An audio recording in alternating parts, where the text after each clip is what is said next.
بسم اللہ الرحمن الرحیم۔ السلام علیکم تمام سننے والوں کو خوش آمدید میرے چینل سچی آپ بیتی پر۔ تو جن دوستوں نے ابھی تک میرے چینل سچی آپ بیتی کو سبسکرائب نہیں کیا ہے وہ اسے سبسکرائب کریں اور بیل کے بٹن کو پریس کریں تاکہ آپ کو ملتی رہے آنے والی تمام اپڈیٹ۔ اور جو دوست میرے چینل پہ ابھی نئے آئے ہیں میں ان کو دل سے خوش آمدید کہتی ہوں، اور جو دوست بھی اپنی سچی آپ بیتی میرے ساتھ شیئر کرنا چاہتے ہیں وہ انسٹاگرام پر آ کر اپنی سچی آپ بیتی میرے ساتھ شیئر کر سکتے ہیں۔ تو چلیے چلتے ہیں آج کی سچی آپ بیتی کی طرف، جو کہ ایک ایئر ہوسٹس نے ہمیں بھیجی ہے۔ سنتے ہیں ان کی زبانی۔ یہ ان دنوں کا واقعہ ہے جب میں ایئر لائن میں جاب کرتی تھی اور ہماری فلائٹس اندرون اور بیرون ملک ہوا کرتی تھیں۔ اندرون ملک کے لیے چھوٹے فوکر جہاز آپریٹ ہوا کرتے تھے اور باقی شہروں میں بڑے اور درمیانی جہاز جایا کرتے تھے۔ یہ سردیوں کے دن تھے اور ان دنوں میری ڈومیسٹک فلائٹس تھیں، اور ان دنوں ہمیں شام میں ڈیوٹی لائٹر ملا کرتا تھا جس سے پتہ چلتا تھا کہ اگلے دن ہماری فلائٹ کس ٹائم کی ہے۔ اور ایک دن اسی طرح صبح گھنٹی کی آواز پر میری مما نے نوکر سے کہا کہ جاؤ باہر جا کر دیکھو کون ہے، اور جب وہ واپس آیا تو اس کے ہاتھ میں میری ڈیوٹی کا لیٹر تھا۔ جب میں نے اسے کھول کر دیکھا تو پتہ چلا کہ آج کی جو فلائٹ ہے وہ تربت جائے گی۔ تربت بلوچستان میں ساحلی علاقے میں ایک چھوٹا سا شہر ہے، اور یہ دیکھ کر میں نے تھوڑا سا منہ بنا لیا، کیونکہ مجھے فوکر جہاز بالکل بھی پسند نہیں ہے، کیونکہ یہ چھوٹے ہوتے ہیں اور اس کی آواز بھی بہت زیادہ ہوتی ہے۔ خیر نوکری تھی اور جانا بھی ضروری تھا۔ صبح 6 بجے میں سو کر اٹھی، سستی کے ساتھ تیار ہوئی۔ ظاہر سی بات ہے نوکری ہے اور نوکری تو کرنی تھی۔ تیار ہو کر میرا وین آیا اور میں وین میں سوار ہو کر ایئرپورٹ کے لیے روانہ ہو گئی۔ سردیوں کے دن تھے اور تمام لوگ لحافوں میں دبک کر اپنی نیند کے مزے لے رہے تھے، اور میں نے سب پر ایک نگاہ ڈالی اور پھر اپنی جاب کے لیے روانہ ہو گئی۔ فوکر جہاز پر ایک پائلٹ، ایک کو پائلٹ، ایک ایئر ہوسٹس اور ایک فلائٹ اسٹوورڈ ساتھ میں ہوتا ہے۔ خیر جہاز پہ تمام مسافر سوار ہوئے اور ٹھیک 9 بجے ہم لوگ اپنی منزل کی طرف روانہ ہو گئے۔ پہلے ہم لوگ گوادر رکے اور پھر ہمیں تربت پہنچتے پہنچتے شام کے 5 بج گئے تھے۔ ہم نے جیسے تیسے لینڈ کیا اور مسافر اترے۔ اندھیرا پھیل چکا تھا اور ہم لوگوں نے ابھی واپس بھی جانا تھا۔ ہماری فلائٹ چونکہ گوادر میں لیٹ ہو گئی تھی، اسی وجہ سے ہم تربت بھی لیٹ پہنچے۔ چھوٹے شہروں میں مغرب کے بعد اندھیرے میں ٹیک آف نہیں ہوتا تھا اس ٹائم، کیونکہ سہولیات میسر نہیں تھی وہاں پر۔ اور جب جہاز تمام مسافروں سے خالی ہو گیا تو ہمارے پاس کپتان آ کر کہنے لگا کہ بھائی ایک بہت ہی بری خبر ہے، کیونکہ ہم لوگ آج واپس نہیں جا سکتے۔ ہم لوگ صبح واپس جائیں گے اور آج ہم لوگ یہاں پر ایک ملازم کے گھر اسٹے کریں گے۔ یہ سن کر میں گھبرائی نہیں، کیونکہ ایئر لائن میں کسی بھی وقت کچھ بھی ہو سکتا تھا، اور اس چیز کے لیے ہم لوگ ذہنی طور پر تیار رہتے تھے۔ چنانچہ ہم چاروں جہاز سے اتر کر ایک گاڑی میں بیٹھے، جس میں ہمارا کو پائلٹ اور فلائٹ اسٹوورڈ بھی شامل تھا۔ یہ گاڑی ہمیں لے کر اس ملازم کے گھر کی طرف روانہ ہو گئی۔ یہ گھر ایک کچا پکا مکان تھا جو کہ 3 کمروں پر مشتمل تھا، جس میں ایک بہت بڑا کمرہ تھا اور 2 چھوٹے مناسب کمرے تھے، اور صحن بھی کافی بڑا تھا اس کا۔ جب ہم وہاں پہنچے تو ہمیں ہمارے میزبان نے ویلکم کیا اور ہم سے کہا کہ آپ لوگ کپڑے چینج کر کر ایزی ہو جائیں، اور اس نے پھر ایک کونے والے کمرے کی طرف اشارہ کیا اور مجھ سے کہنے لگا کہ میڈم آپ اس کمرے میں چلی جائیں۔ اس کے بتائے ہوئے کمرے کی طرف میں چل پڑی۔ یہ ایک درمیانے سائز کا چھوٹا سا کمرہ تھا۔ اس کمرے میں 2 چارپائیاں رکھی ہوئی تھیں، جس پر ایک بستر بچھا ہوا تھا اور ایک بستر سے محروم چارپائی تھی، اور کونے میں شاید باتھ روم تھا۔ اور پھر میں نے باتھ روم کی طرف گئی، منہ ہاتھ دھویا، کپڑے چینج کیے اور پھر واپس آ کر چارپائی پہ تھوڑی دیر کمر سیدھی کرنے کے لیے لیٹ گئی۔ ابھی مجھے لیٹے 1 سے 2 منٹ ہی ہوئے تھے کہ باہر دستک ہوئی دروازے پر۔ میں نے پوچھا کون؟ تو باہر سے ایک عورت کی آواز آئی جو کہ مجھے کہہ رہی تھی کہ آپ آ کر کھانا کھا لیجئے۔ میں نے ٹائم دیکھا تو یہ رات کے 8 بج رہے تھے۔ میں اٹھی اور پھر میں نے دروازہ کھولا تو سامنے دیکھا کہ ایک سیاہ لباس میں ایک بہت ہی حسین عورت سامنے کھڑی مجھے دیکھ کر مسکرا رہی ہے، جو کہ مجھے دیکھ کر کہنے لگی آپ کھانا کھا لیجئے کیونکہ لائٹ چلی جائے گی۔ تو میں نے کہا اتنی جلدی کھانا؟ تو اس نے کہا جی یہاں پہ لائٹ چلی جاتی ہے۔ خیر اس کے کہنے سے پہلے پھر میں باہر آ گئی۔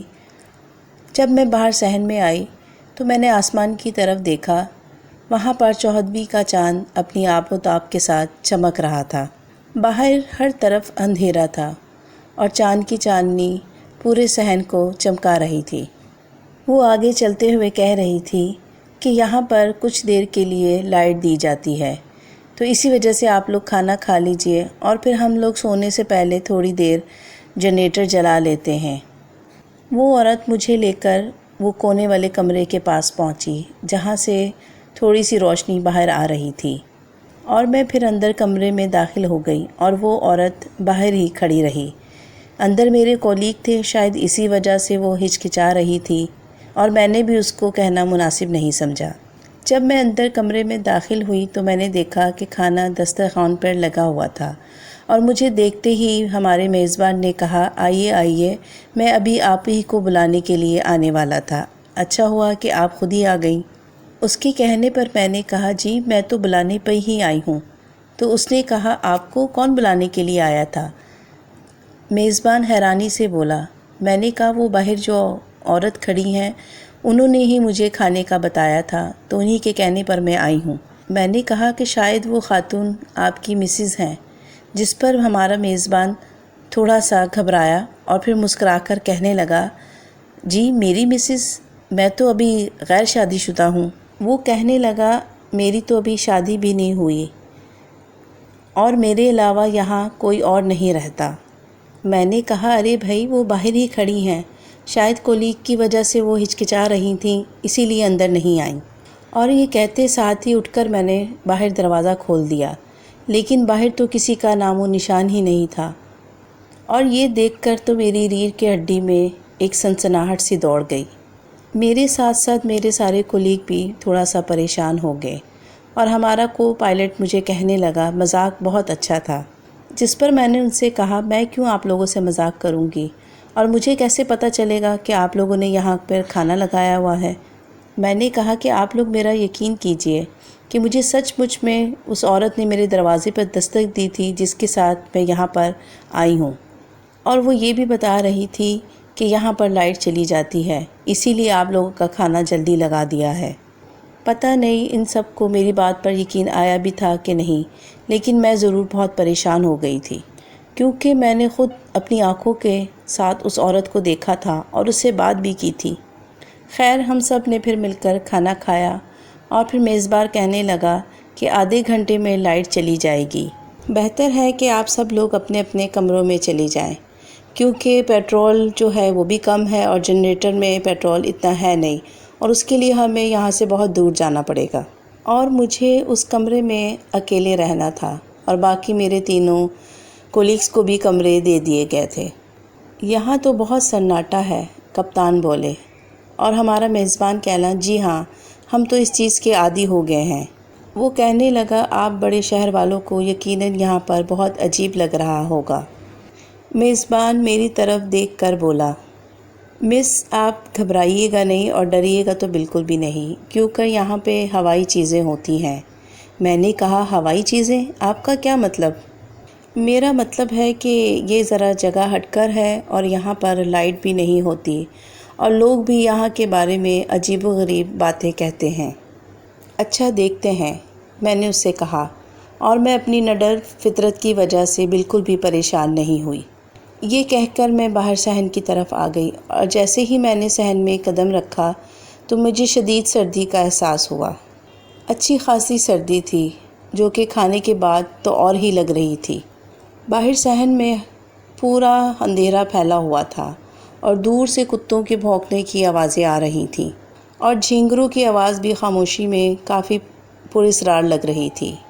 ابھی میں کمرے کی طرف بڑھ ہی رہی تھی کہ مجھے اپنے میزبان کی وہ بات یاد آ گئی، اور پھر اچانک ہی مجھے ایسے لگا کہ جیسے کوئی میرے آس پاس ہو، اور پھر اچانک ہی میں نے پیچھے مڑ کر دیکھا تو مجھے ایک ہولا سا محسوس ہوا، اور پھر میں نے اپنے قدم اپنے کمرے کی طرف جلدی جلدی بڑھائے، اور میرے قدم بڑھاتے ساتھ ہی وہ ہولا میرے ساتھ ساتھ آگے قدم بڑھانے لگا، اور پھر میں نے وہاں سے بھاگنا شروع کر دیا اور وہ ہولا بھی میرے ساتھ ساتھ بھاگنے لگا، اور جیسے ہی میں دروازے کے پاس پہنچی تو وہ بھی میرے سر پر پہنچ گیا ہولا، اور پھر میں نے اپنے ہاتھ سے زوردار دھکا اس کو دیا۔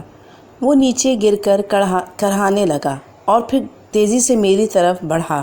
تاریکی کی وجہ سے مجھے اس کی شکل بالکل بھی سمجھ میں نہیں آ رہی تھی، اور پھر میں اس کو دوبارہ دھکا دیتی یا کچھ کرتی، وہ زور سے کہکے لگا کر ہنسنے لگا اور مجھ سے کہنے لگا، مس جی آپ کیا کر رہی ہیں؟ میں نے اس کی آواز پہچان لی کیونکہ وہ فلائٹ اسٹیورڈ تھا۔ وہ ہنستے ہوئے کہنے لگا کہ مس جی، میں نے سوچا کہ آپ کی بہادری کو کیوں نہ چیک کر لیا جائے۔ بھائی مان گیا آپ کو، آپ تو واقعی میں بہت بہادر عورت ہیں۔ اور میں نے اس کو تھوڑا سا ڈانٹتے ہوئے کہا، یہ کیسا بھونڈا مذاق ہے، آئندہ میرے ساتھ ایسا مذاق نہیں کرنا، اور پھر میں اپنے کمرے کی طرف بڑھ گئی۔ میں واش روم سے باہر آئی تو فوراً ہی لائٹ چلی گئی، اور اندھیرے میں نے ہاتھ سے اپنا بستر تلاش کیا اور اس کے اوپر لیٹ گئی۔ سارے دن کی تھکان تھی اور لیٹتے ساتھ ہی مجھے نیند آ گئی، اور پھر نہ جانے رات کا کون سا پہر تھا کہ میری آنکھ اچانک ایک شور کے ساتھ کھل گئی، کیونکہ مجھے ٹھک ٹھک کی آواز اپنے کمرے سے آ رہی تھی، اور میں غور سے یہ آواز کی طرف اپنے کان لگا کر بیٹھ گئی، اور پھر مجھے ایسے لگا کہ یہ آواز واقعی کمرے میں سے ہی آ رہی ہے، کیونکہ دروازے کے برابر میں ہی ایک اور چارپائی رکھی ہوئی تھی، اور یہ آواز ایسی تھی جیسے کہ ایک چارپائی کے چاروں پائے ایک برابر نہ ہو اور یہ الگ اونچے نیچے ہوں، جس سے کہ چارپائی میں سے آواز آتی ہے، اور جیسے کہ کوئی اس کے اوپر بیٹھا ہوا اس کو بار بار ہلا رہا ہو، جس سے کہ یہ آواز پیدا ہو رہی تھی۔ لیکن میں اپنی چارپائی کے اوپر بیٹھی ہوئی غور سے اس آواز کو سنتی رہی کہ شاید یہ میرا وہم ہو، لیکن وہ میرا وہم نہیں تھا، وہ آواز میرے کمرے میں سے ہی آ رہی تھی۔ اور پھر میں اندھیرے میں ہی اٹھی، اور کمرے میں گپ اندھیرا تھا اور کچھ بھی دکھائی نہیں دے رہا تھا۔ میں اپنے حساب سے تھوڑا چارپائی کی طرف بڑھی، جو چارپائی دروازے کے قریب رکھی ہوئی تھی۔ میں نے ہاتھ سے ٹٹول کر اس چارپائی کو چیک کیا، لیکن وہ تو بالکل ٹھیک تھی، اور یہ دیکھ کر مجھے اطمینان ہوا کہ چارپائی تو بالکل ٹھیک تھی۔ پھر مجھے تھوڑی سی اپنے اوپر ہنسی بھی آئی کہ اگر چارپائی خراب بھی تھی تو اس کو ہلانے والا تو اس کمرے میں کوئی دوسرا موجود نہیں تھا میرے علاوہ۔ خیر، میں واپس اپنی چارپائی کی طرف بڑھی اور اس پر لیٹ کر سونے کی کوشش کرنے لگی۔ میں سونے کی کوشش کرنے لگی، اور ابھی میری آنکھ لگی ہی تھی کہ مجھے ایسا محسوس ہوا کہ جیسے کسی نے میری چارپائی زمین سے اوپر اٹھا لی ہو، اور خوف کے مارے میرے منہ سے نکلا کہ کون ہے، کس نے میری چارپائی کو اٹھایا ہے؟ میرے پوچھنے پر پھر مجھے اپنے پاس سے ایک آواز ہنسی کی سنائی دی، اور پھر میں یہ سمجھی کہ شاید میرے کولیگ ہی مجھے ڈرانے کے لیے اس طرح کی حرکتیں کر رہے ہوں گے۔ میں نے کہا کہ دیکھو، یہ اچھا مذاق نہیں ہے، آپ لوگ اس طرح میرے ساتھ نہیں کریں، میں چارپائی سے نیچے گر جاؤں گی۔ لیکن میرے یہ کہنے پر میری چارپائی مزید اوپر کی طرف جانے لگی، اور ایسے لگا جیسے کہ کوئی ہوا میں میرے چارپائی کو کبھی اوپر اور کبھی نیچے کی طرف کر رہا ہو، اور مجھے بہت زیادہ ڈر لگنے لگا، کیونکہ وہ چارپائی اب بہت تیزی کے ساتھ پورے کمرے میں گھوم رہی تھی، اور مجھے ایسا لگ رہا تھا کہ شاید اب میری جان نکل جائے گی۔ اور پھر میں نے کلمہ پڑھنا شروع کر دیا۔ جیسے ہی میں نے کلمہ پڑھنا شروع کیا تو میری چارپائی آرام سے نیچے زمین کے اوپر جیسے کسی نے رکھ دی گئی ہو، اور چارپائی کو نیچے رکھتے ساتھ ہی میری ہمت نہیں ہوئی کہ میں چارپائی سے اٹھوں۔ ابھی میں یہ سوچ ہی رہی تھی کہ مجھے ایسا محسوس ہوا کہ جیسے کسی نے میری دونوں ٹانگیں بہت مضبوطی کے ساتھ پکڑی ہوں، اور پھر مجھے اپنی ٹانگوں پر واضح دباؤ محسوس ہوا، اور پھر میرے دیکھتے ساتھ ہی میری ٹانگیں اوپر ہوا میں اوپر کی طرف ہو گئیں، اور کسی نے مجھے بہت تیزی کے ساتھ چھت کے ساتھ لٹکا دیا ہو، اور میں پاگلوں کی طرح چیخنے لگی، بچاؤ بچاؤ، کون ہے کون ہے، میں یہ آوازیں کرنے لگی، اور خوف کے مارے میرا پورا جسم کپ کپا رہا تھا اور میری آوازیں کمرے میں گونج رہی تھیں۔ میری ٹانگیں چھت کے ساتھ لگی ہوئی تھیں اور مجھے ایسا محسوس ہو رہا تھا کہ جیسے کسی نے مضبوطی کے ساتھ میری ٹانگیں چھت کے ساتھ باندھ دی گئی ہوں، اور میرا سر بہت شدت کے ساتھ درد کر رہا تھا اور میں اپنی پوری طاقت سے چیخ چلا رہی تھی۔ اور پھر اچانک ہی مجھے خیال آیا کہ میں کلمہ پڑھنا شروع کروں، اور میں نے کلمہ اور آیت الکرسی شروع کی، اور پھر میرے پڑھتے ساتھ ہی جیسے کسی نے مجھے چھت سے اٹھا کر زمین پر پٹک دیا ہو۔ زمین پر گرتے ساتھ ہی میری تو ایسا لگا کہ تمام ہڈیاں ٹوٹ گئی ہوں، اور میں نے زور سے چلائی، اپنی پوری طاقت کے ساتھ میں نے اپنے کولیگز کو آواز دی۔ مجھ میں اتنی سی بھی ہمت نہیں تھی کہ میں اٹھ کر دروازے تک پہنچتی، اور پھر میں نے اپنے رب سے مدد مانگی کہ یا اللہ میری مدد کر، مجھے یہاں سے نکال دے، میں خیر و عافیت سے اپنے گھر چلی جاؤں۔ اور کچھ دیر کے بعد مجھے ایسا محسوس ہوا کہ جیسے دروازے پر دستک ہوئی۔ میں نے اپنی تمام ہمت جمع کی اور پوچھا کہ کون ہے، لیکن باہر سے بالکل ہی خاموشی رہی۔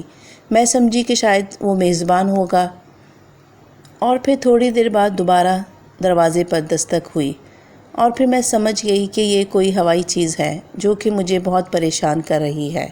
اب کی بار میں نے کوئی آواز نہیں نکالی اور خاموشی سے کلمہ پڑھنا شروع کر دیا، اور پھر تھوڑی دیر بعد مجھے ایسا محسوس ہوا کہ جیسے میرے آس پاس بہت سارے لوگ گھوم رہے ہوں، اور میرے دیکھتے ساتھ ہی کمرے میں ایسا ہوا چلنے لگی جیسے کہ بہت سارے لوگ ایک ساتھ دوڑ رہے ہوں، اور پھر مجھے ایسے لگا کہ شاید اب میرا یہ آخری وقت ہے، اور میں نے کلمہ پڑھنا شروع کر دیا۔ کلمے کے ساتھ ساتھ میں نے درود شریف، آیت الکرسی اور جو بھی صورتیں مجھے آتی تھیں میں نے اس کی زور آواز میں اس کا ورد شروع کر دیا، اور وہ چیزیں میرے پڑھتے ساتھ ہی آہستہ آہستہ وہاں سے ختم ہو گئیں، اور پھر یہ سلسلہ فجر تک رہا، اور فجر کے بعد مجھ میں تھوڑی سی ہمت آئی کہ میں اٹھنے کے قابل ہوئی۔ اپنی تمام ہمت جمع کر میں کمرے سے باہر آئی تو باہر بالکل سناٹا تھا، وہاں کوئی بھی موجود نہیں تھا، لیکن اب میری کمرے میں واپس جانے کی ہمت نہیں تھی، مجھے بہت زیادہ خوف آ رہا تھا، اور پھر میں نے ڈرتے ڈرتے اپنے سامنے جو کمرہ تھا اس کا دروازہ کھٹکھٹایا۔ میں نے جب دروازہ کھٹکایا تو میری کولیگز جو وہاں سو رہے تھے انہوں نے دروازہ کھولا، ان کو دیکھ کر میری جان میں جان آئی، اور پھر میں ان کے روم میں جا کر بیٹھ گئی۔ میرے پوچھنے پر انہوں نے کہا کہ خیر ہے، تم اتنی گھبرائی ہوئی کیوں ہو، تمہاری رات سکون سے تو گزری؟ ان کے اتنے پوچھنے پہ میں نے انہیں کچھ بھی نہیں کہا، لیکن ہمارا میزبان جو کہ فجر کی نماز پڑھنے کے لیے اٹھا تھا، جب اس نے میرے کمرے کا اور میرے کولیگز کے کمرے کا دروازہ کھلا ہوا دیکھا تو وہ اس طرف آ گیا۔ اس نے جب مجھے اپنے کولیگز کے کمرے میں دیکھا تو مجھ سے کہنے لگا، میڈم خیریت تو ہے، آپ کو کوئی پریشانی تو نہیں ہوئی؟ تو پھر میں نے اس کو رات کے تمام واقعے جو میرے ساتھ ہوئے تھے میں نے ان سب کو بتائے، جس کو سن کر یہ سب لوگ بہت زیادہ پریشان ہوئے۔ وہ میزبان کہنے لگا، میڈم میں نے آپ کو کہا تھا نا کہ یہاں پر ہوائی چیزیں ہوتی ہیں، کیونکہ یہ ویران اور جنگل کے علاقے ہیں، سنسان علاقے ہیں، تو یہاں پر ہوائی چیزوں کا ہونا ضروری ہے، کیونکہ ہم تو یہاں کے لوگ ہیں، ہم اس چیز کے عادی ہیں۔ وہ چیزیں آپ لوگوں کو اس لیے پریشان کر رہی ہیں کہ آپ یہاں پہ نہیں ہیں۔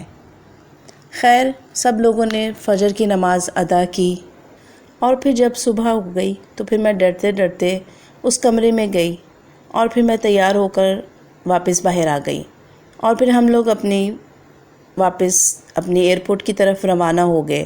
اور جب میں اپنی فلائٹ میں روانہ ہو رہی تھی تو میں یہ سوچ رہی تھی کہ یار واقعی ان چیزوں کا وجود ہے، اور پھر مجھے اس کا علم حقیقت میں ہو گیا کہ واقعی یہ چیزیں اپنا وجود رکھتی ہیں، کیونکہ یہ غیر مرئی مخلوق کا وجود ہے، اور میں نے زندگی میں پہلی دفعہ میرے ساتھ خود یہ تجربہ ہو چکا ہے، کیونکہ رات کو میں نے ان تمام چیزوں کو دیکھا بھی اور محسوس بھی کیا جنہوں نے میرے ساتھ رات میں یہ سارا کام کیا تھا۔ اور اس چیز کا بھی اندازہ مجھے بخوبی ہو گیا کہ صرف اور صرف اللہ کا کلام ہی ہے جو ہمیں ان چیزوں سے بچاتا ہے۔ اس واقعے کو گزرے کئی برس بیت چکے ہیں، لیکن آج بھی جب میں وہ واقعہ یاد کرتی ہوں تو مجھے بہت زیادہ خوف آتا ہے۔ تو یہ تھی ایک ایئر ہوسٹس کی سچی آپ بیتی۔ امید کرتی ہوں آپ کو بہت پسند آئی ہوگی۔ اس ویڈیو کو لائک کیجیے گا اور اپنے دوستوں کے ساتھ شیئر کرنا مت بھولیے گا۔ مجھے اور اپنے پیاروں کو اپنی نیک دعاؤں میں ضرور یاد رکھیے گا۔ تو چلیے چلتے ہیں آج کی ایک اچھی بات کی طرف۔ مومنوں میں سب سے زیادہ کامل ایمان والے وہ ہیں جو اخلاق میں سب سے اچھے ہوں۔ اللہ حافظ، فی امان اللہ۔